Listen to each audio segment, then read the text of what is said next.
अस्सलाम वालेकुम। उम्मीद है कि आप सब खैरियत से होंगे और अपने घरों में खुश होंगे। तो आज मैं आप लोगों के लिए आलू के नगेट्स की रेसिपी लेके आई हूँ। बहुत आसान और कम पैसों में बनने वाली रेसिपी है। तो चलिए रेसिपी स्टार्ट करते हैं। बिस्मिल्लाहिर्रहमानिर्रहीम। तो आधा किलो मैंने आलू लिए हैं। इनके मैंने छिलके उतार के इनके 2 पीस काट लिए हैं। तो बस अब मैं इसको बॉयल कर लूँगी। आलू यहाँ पे बॉयल हो गए हैं और इनका मैं पानी निकाल के और इनको मैं फ्रिज में रख दूँगी ठंडा होने के लिए। आलूओं को मैंने 15 मिनट के लिए फ्रिज में रखा था। ये अच्छे खासे ठंडे हो गए हैं। अब मैं इनको ग्रेट कर लूँगी। और जो लोग मेरे चैनल पर नए हैं वो जल्दी से मेरे चैनल को सब्सक्राइब कर दें और बेल आइकन के बटन को प्रेस कर दें ताकि मेरी हर नई वीडियो आपको फ्री देखने में मिले। तो आलू यहाँ पे मैंने ग्रेट कर लिए हैं। अब इसमें कुछ चीज़ें जाएंगी। एक छोटा मैंने प्याज लिया है, उसको बारीक बारीक मैंने काट लिया था। और 2 सब्ज़ मिर्चें ली थी, वो भी मैंने बारीक काट ली थी। 1 टीस्पून कुटी लाल मिर्च है, 1 टीस्पून नमक का है और हाफ़ टी स्पून पिसी काली मिर्च है। 1 टीस्पून जो है वो ज़ीरा पाउडर है। 1 टीस्पून ही चाट मसाला है और 3 टेबलस्पून जो हैं वो इसमें मैंने कॉर्नफ्लोर के डाले हैं। कॉर्नफ्लोर इसमें जो है वो बाइंडिंग का काम देगा। तो बस इसको मैं अच्छी तरह से मिक्स कर लूँगी।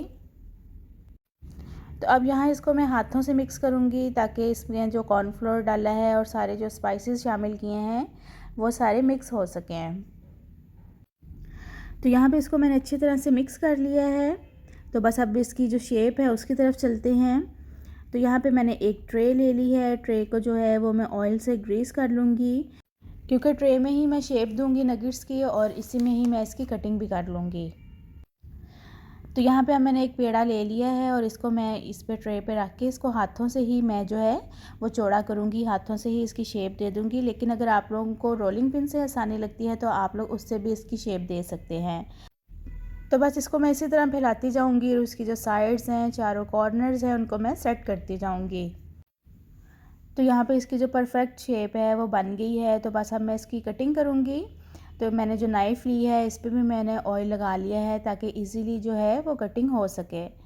तो बस इस तरह मैं कटिंग कर लूँगी। अच्छा, साइज़ जो है वो डिपेंड करता है कि आपने छोटे साइज़ के बनाने हैं या बड़े के बनाने हैं। मैं बहुत ज़्यादा छोटा साइज़ नहीं रख रही हूँ, लेकिन अगर आप लोग चाहते हैं तो इसका जो साइज़ है वो छोटा बड़ा कर सकते हैं। तो बस इस तरह मैं इसकी कटिंग कर लूँगी और दूसरी तरह से भी मैं इसकी कटिंग करूँगी। और जो इसकी जो साइड्स होंगी वो मैं जो है वो काट लूँगी ताकि जो इसकी शेप है वो परफेक्ट बन सके।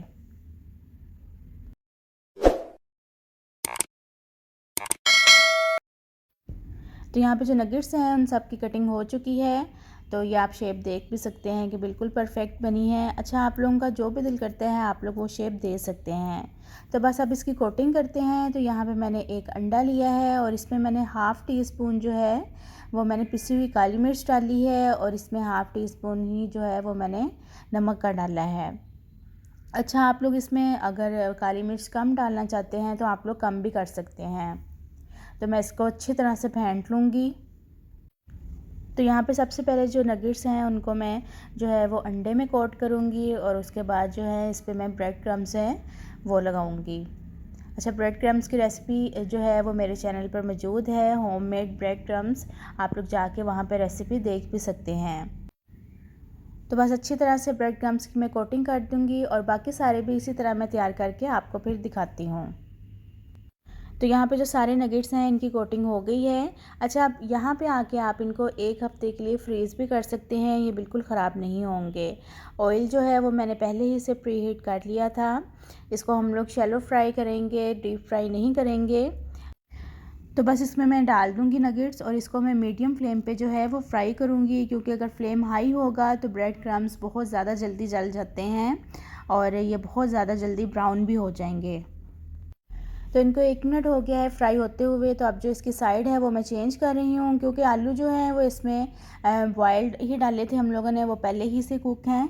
तो बस इसके अंदर जो कॉर्नफ्लोर डाला है उसी को ही पकाना है। तो टोटल ये 2 से ढाई मिनट में जो है आलू के नगेट्स वो फ्राई हो जाते हैं। तो यहाँ पे ये देखें ये फ्राई हो गए हैं। बस अब मैं इनको निकाल लूँगी और जो बाकी हमारे नगेट्स हैं उसको भी मैं इसी तरह ही फ्राई करूँगी। और ये इतनी आसान रेसिपी है कि आप लोगों का जब दिल करे आप लोग इसको घर में बना भी सकते हैं और आप लोग बच्चों को लंच बॉक्स में भी दे सकते हैं। और अचानक से अगर कोई मेहमान आ जाए तो आप लोग तब भी ये फ़ौरन से बना के मेहमानों को भी सर्व कर सकते हैं। तो उम्मीद है कि आपको ये रेसिपी अच्छी लगी होगी। अगर आपको ये रेसिपी अच्छी लगी है तो मुझे लाज़मी बताइएगा। तो चलिए अपना बहुत सारा ख्याल रखिएगा। मिलती हूँ आपसे एक नई वीडियो में एक नई रेसिपी के साथ। अल्लाह हाफ़िज़।